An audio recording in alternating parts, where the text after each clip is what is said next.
We're going to talk about 3 ways to really understand your menstrual cycle. In case you're new here, I'm Barry. I'm a women's health coach and I help you have better periods, period. And one thing about me is when I create content, especially around periods, I don't miss. This one Instagram post has more saves than it does likes. So let's get into it.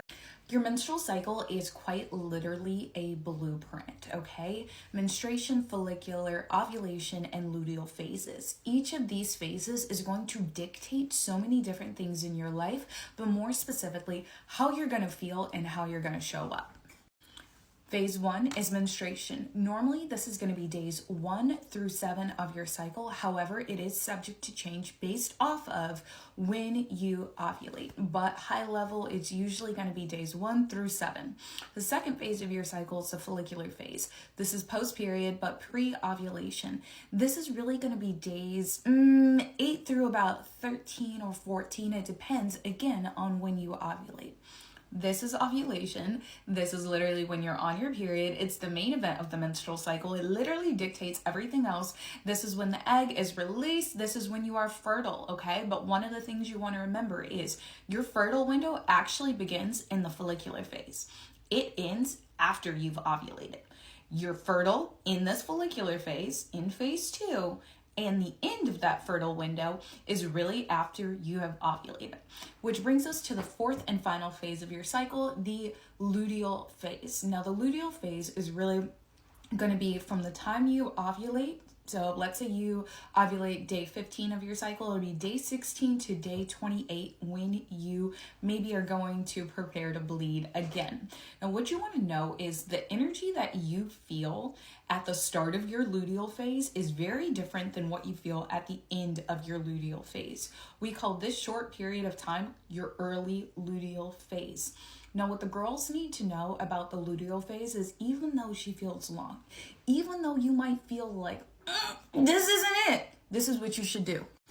You should emphasize a little bit of balance in your life. Now, one thing about me is I love to honor the ebbs and flows of my cycle, my emotions, and what I'm experiencing. So, in the first phase of your cycle, when you're on your period, the focus needs to be on relaxation and restoration. Because your body is physically releasing, you want to also emotionally release and physically restore, okay?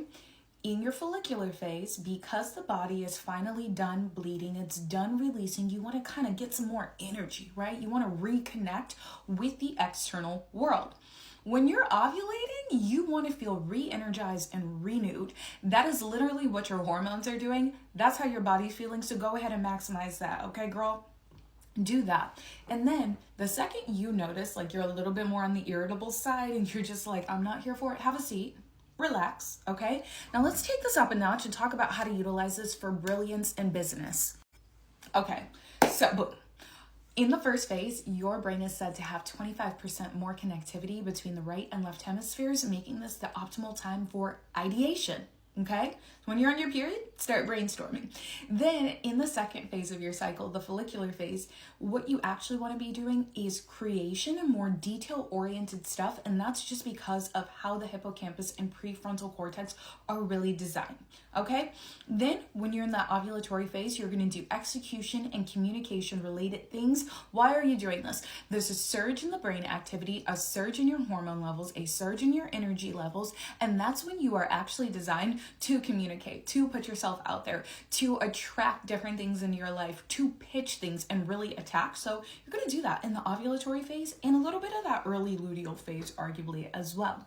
Then in your late luteal phase, okay, the only thing you want to be doing is evaluating. And the reason you want to do this is because research shares that there is a shrinkage in the activity of the prefrontal cortex, and it also shares that there's a shift in your brain from very allocentric and focused on like all of the things and all of the people to very egocentric and focused on me, myself, and I, because your body thinks that it might have a baby, so you need to be focused on you, even if you don't have one, even if the egg's not fertilized. That's just how our body is set up. But literally all of this is contingent upon when you ovulate.